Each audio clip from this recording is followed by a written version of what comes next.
Hello everyone. उम्मीद करता हूँ आपका एग्ज़ाम अच्छा हुआ है, और नहीं भी हुआ है तो कोई बात नहीं। जो आपने मिस्टेक्स करी हैं उन पे आप ध्यान देंगे, और जो क्वेश्चंस आपने अटेम्प्ट किए हैं आंसर नहीं आ पाए हैं उनका अभी हम सॉल्यूशन देखेंगे और समझेंगे कि इसको विद इन अ मिनट हमें कैसे करना चाहिए था। हो सकता है आपको पेपर लेंदी और कैलकुलेटिव लगा हो, बट ऑफ कोर्स ये सॉल्यूशन की वीडियो देख के आपको ऐसा बिल्कुल नहीं लगेगा। चलिए स्टार्ट करते हैं क्वेश्चन नंबर 1 से। क्वेश्चन नंबर 1 है आपका, विच of the following pair consist of one intrinsic and one extrinsic property. मतलब दोनों इन पेयर में एक इंट्रिंसिक होनी चाहिए और एक एक्सट्रिंसिक होनी चाहिए। ठीक है, तो सबसे पहला ऑप्शन आपका एंट्रोपी और वेलोसिटी है। ठीक है, एंट्रोपी आपकी मास पे डिपेंडेंट रहती है और वेलोसिटी मास के इंडिपेंडेंट है, तो ये पहला ऑप्शन ही सही है। तो आप अगर कॉन्फिडेंट है तो डेफिनेटली आप इस क्वेश्चन को विद इन 5 to 10 सेकंड कर लेंगे। समझते हैं इंट्रिंसिक और एक्सट्रिंसिक होता क्या है। इंट्रिंसिक आपकी वो प्रॉपर्टीज है जो इंडिपेंडेंट ऑफ मास है। ठीक है, मास पे डिपेंडेंट नहीं है। ठीक है, जैसे आपका वेलोसिटी हुआ मास पे डिपेंडेंट नहीं है, आपका डेंसिटी है मास पे डिपेंडेंट नहीं है, प्रेशर है मास पे डिपेंडेंट नहीं है, स्पेसिफिक एंट्रोपी है जो मास पे डिपेंडेंट नहीं है। ठीक है, और एक्सट्रिंसिक जो मास पे डिपेंडेंट होती है, for example entropy, enthalpy, volume, सब आपका मास पे डिपेंडेंट होता है। ठीक है, नेक्स्ट क्वेश्चन देखते हैं। Specific heat of monochromatic gas at constant volume is 1 kilo joule पर के जी केल्विन। ठीक है, सीवी आपको दिया हुआ है। ठीक है, 1, और पूछ रहा what will the specific heat और एट कांस्टेंट प्रेशर। देखिए एक सिंपल सा कॉन्सेप्ट है, CP by CV is equal to gamma होता है, और गामा आपका होता है 5/3 फॉर मोनोएटॉमिक, गामा आपका होता है 7/5 फॉर डाई एटॉमिक, और गामा आपका होता है 4/3 फॉर पॉली एटॉमिक। तो सिंपल सा सवाल है ये, C P is equal to C V times gamma, और सी वी 1 दिया हुआ है, गामा मोनोएटॉमिक का 5/3 होता है। ठीक है, छोटा सा क्वेश्चन है। Next question, a metallic block initially at 327 degree Celsius of heat capacity भी आपको गिवन है एंड मास 1 kg गिवन है, is dropped in a lake from a height of 100 metre. ठीक है, the entropy generation the process the temperature of the lake is they. देखिए question पढ़ने में बहुत लंबा लग रहा है, बट इतना लंबा क्वेश्चन है नहीं, बहुत ही इजी सा क्वेश्चन है।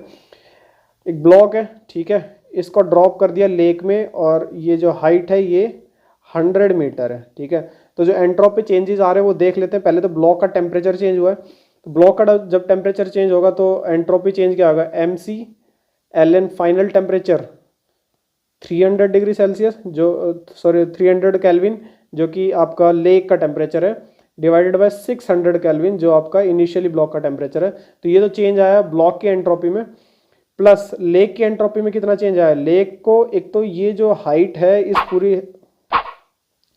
इस पूरी हाइट का जो mgh है, mgh ये पूरी एनर्जी लेक में गई होगी, प्लस जो एनर्जी इसने लूज करी है वो भी लेक में गई होगी।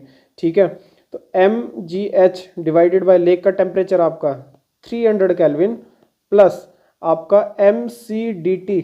ठीक है, ये एनर्जी जो कूलिंग के टाइम उसने ब्लॉक ने दी है वो आपकी है।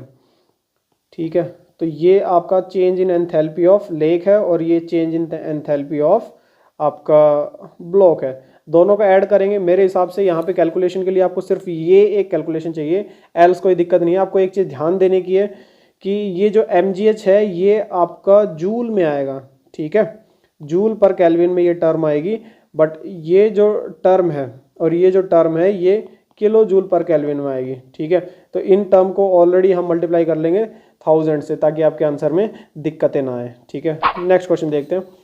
Find the value of Q1। देखिए ऐसे क्वेश्चंस में आप सिंपल मान लो कि सारी जो एनर्जी है ना वो सारी इसी में जा रही है। ठीक है, अब जो नेगेटिव आ जाएगा उसको मान लेंगे कि हमने डायरेक्शन गलत ली थी, और जो पॉजिटिव आएगा वो उसकी डायरेक्शन ठीक ली थी। बट इसमें क्वेश्चन में सिर्फ मैग्नीट्यूड आपका पूछा गया है, तो आपको करना क्या है, दो इक्वेशन बनेगी। एक तो क्लाउसियस इनइक्वालिटी जो थी वो रिवर्सिबल हीट इंजन के लिए। देखिए जब भी आपको अगर क्वेश्चन पेपर में गेट है, ईएससी है, या कोई और भी एग्जाम है, अगर मेंशन कर दिया कि रिवर्सिबल प्रोसेस है या इरिवर्सिबल प्रोसेस है, मेंशन किया तो वो आप लेके चलेंगे। अगर क्वेश्चंस में आपको मेंशन नहीं किया गया है, ठीक है, तो आप उसको रिवर्सिबल लेके चलेंगे। ठीक है, देखिए सिंपल सा इक्वेशन आपका बनेगी 6000, ठीक है, डिवाइडेड बाय 1000 आपका होता है ना close integral of D Q by T is equal to 0। ठीक है, फॉर रिवर्सिबल, तो यही हम लगाएंगे। प्लस आपका Q1 by 200 plus Q2 by 500 will be equal to 0। ठीक है, अब इसमें डिनोमिनेटर से दो जीरो आपके कैंसिल हो जाएंगे। ठीक है, अब इस पूरी इक्वेशन को मैं 10 से मल्टीप्लाई करूंगा तो ये आपका आएगा 6000 plus 5Q1 plus 2Q2 is equal to 0। ठीक है, यहाँ से पहली इक्वेशन में लिख सकता हूँ कि 5Q1 plus 2Q2 is equal to minus 6000। दूसरी इक्वेशन क्या होगी, ये सारी हीट जो है ये एंटर कर रही है, एनर्जी एंटर कर रही है और ये लीव कर रही है सिस्टम से। ठीक है, तो इन तीनों का सम इसके बराबर होगा। तो सिंपल है आपका 6000 plus Q1 plus Q2 will be equal to 2250। इसका मतलब क्या है, इससे एक और इक्वेशन आपकी आ जाएगी, Q1 plus Q2 will be equal to minus 3750। ठीक है, और इसी इक्वेशन को पूरे को 2 से मल्टीप्लाई करूंगा और यहाँ रखूंगा मैं। ठीक है, तो यह है 2Q1 plus 2Q2 will be equal to minus 7500। ठीक है, अब माइनस कर देंगे नीचे वाली इक्वेशन को।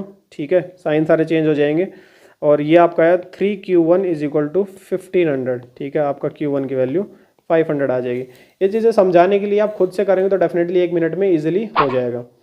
Next question, for a ideal gas the below expression is always equal to. देखिए आइडल गैस इसने बोला है। ठीक है, आइडल गैस के लिए दो इक्वेशन पढ़ी थी हमने, TDS is equal to DH minus VDP and TDS is equal to DU plus PdV।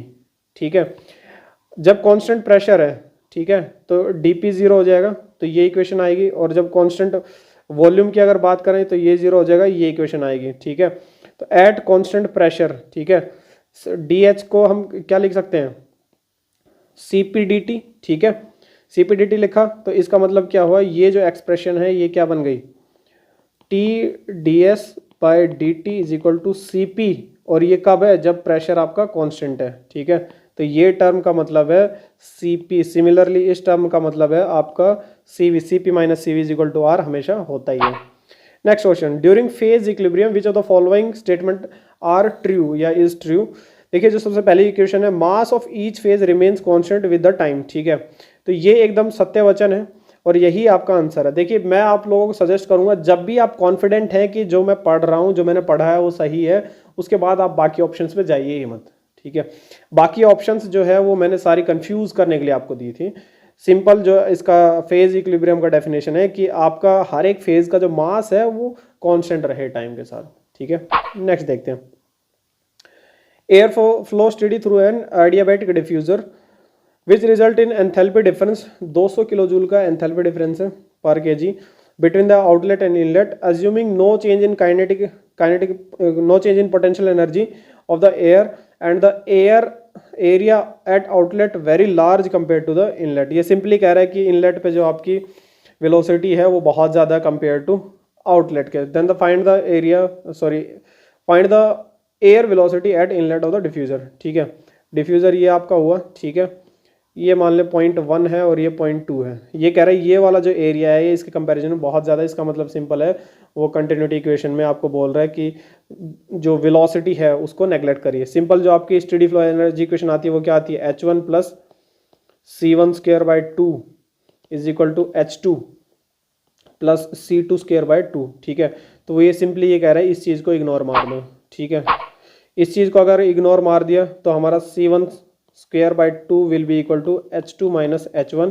2 को उस साइड ले जाएंगे। ठीक है, स्क्वायर को हटाएंगे, अंडर रूट हो गया। ठीक है, एक चीज़ ध्यान रखने की सिर्फ इतनी है, ये जो टर्म है ये आपकी जूल में रहती है और ये किलो जूल में रहती है। ठीक है, तो इस टर्म को इनटू 1000 कर देंगे, मतलब ये 20 किलो जूल को जूल में कन्वर्ट करेंगे। तो C1 is equal to under root 2 into difference 20 into 10⁻³ simply ये आपका अंडर रूट निकालेंगे तो 200 आ जाएगा। बहुत इजी है, क्वेश्चन बड़ा बड़ा देख के कभी घबराना नहीं है। ठीक है, next is two identical block A and B having heat capacity equal to 0.5 kilo joule per kelvin and initially at 300 kelvin.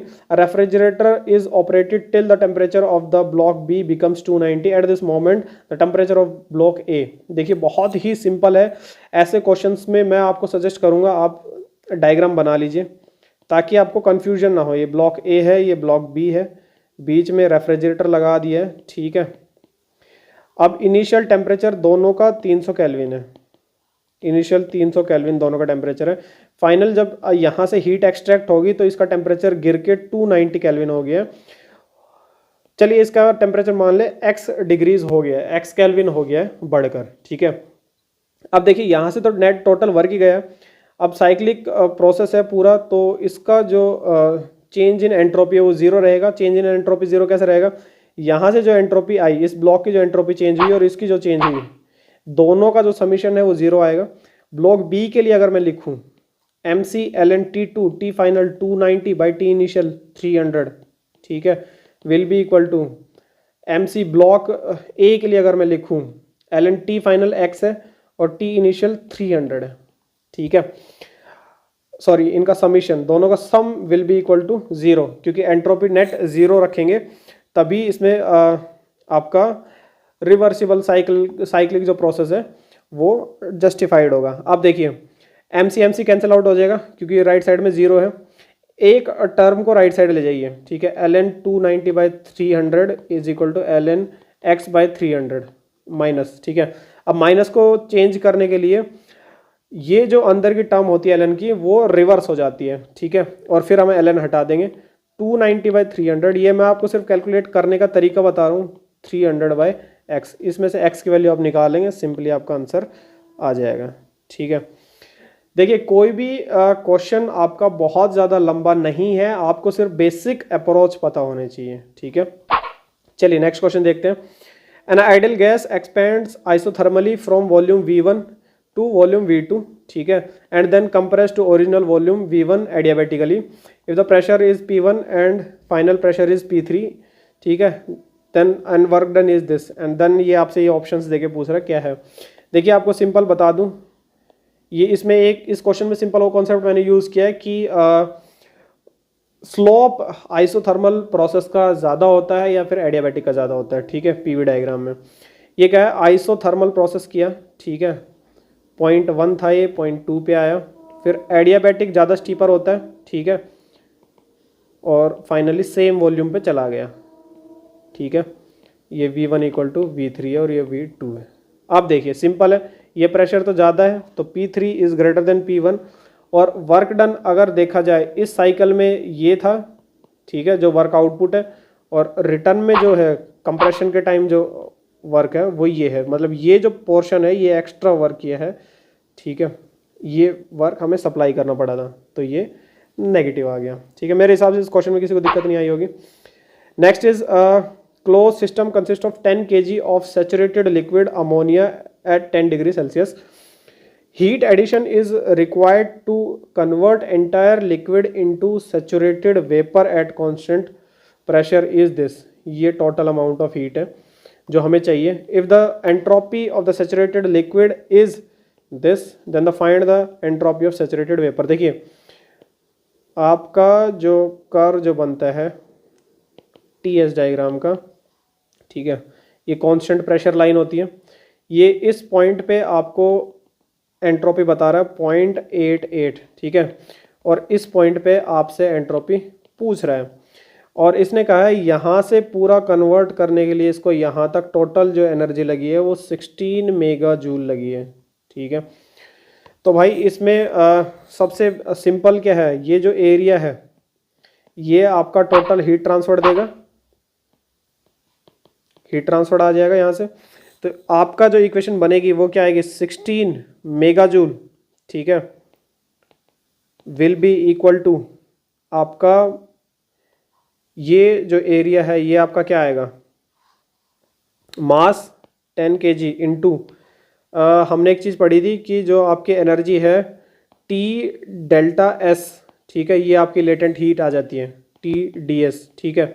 Temperature आपका गिवन है 10 डिग्री सेल्सियस, ठीक है, 10 डिग्री सेल्सियस का मतलब है 283 केल्विन, ठीक है, इंटू DS क्या हो गया, जो हमें रिक्वायर्ड S है -0.88, ठीक है।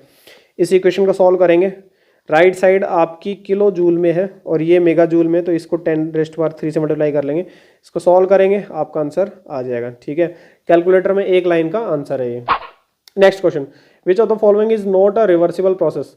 Quasi-static compression and expansion, quasi-static word use किया है तो ये रिवर्सिबल है। आइडल फ्लो यूज कर लिया तो इटसेल्फ रिवर्सिबल प्रोसेस है। इवापोरेशन ऑफ वाटर, ये भी रिवर्सिबल है। आपका सिंपली एक चार्जिंग जो फोन बैटरी होती है वो रिवर्सिबल प्रोसेस होता है। Next, a diatomic gas is flowing through a pipeline having pressure 1000 kilo pascal, ठीक है। Enthalpy this much, internal energy this much, temperature is this. The pipeline is connected to an insulated empty tank, volume tank का दिया हुआ है जो कि एक वाल से कनेक्टेड है। When this valve is open, find the temperature of the tank when its pressure reaches the same as that of the pipeline. देखिए ये आपकी पाइपलाइन है, इससे आपका एक टैंक कनेक्टेड है जो कि इंसुलेटेड टैंक है, ठीक है, और इसका वॉल्यूम 10 मीटर क्यूब है। 10 मीटर क्यूब इसका वॉल्यूम है और इनिशियली ये खाली है। देखिए स्पेशल केस है, मैं ऑलरेडी अपने थर्मोडायनेमिक्स के लेक्चर में पढ़ा चुका हूँ।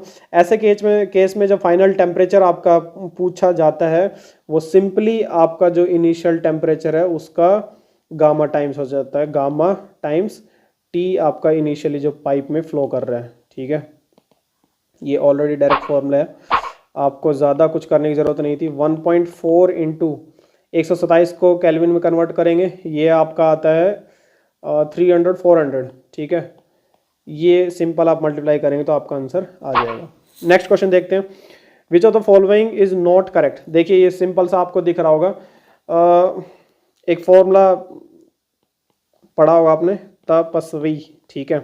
तो इससे हम पता करते हैं कि कौन सा इक्वेशन ठीक है कौन सा गलत है।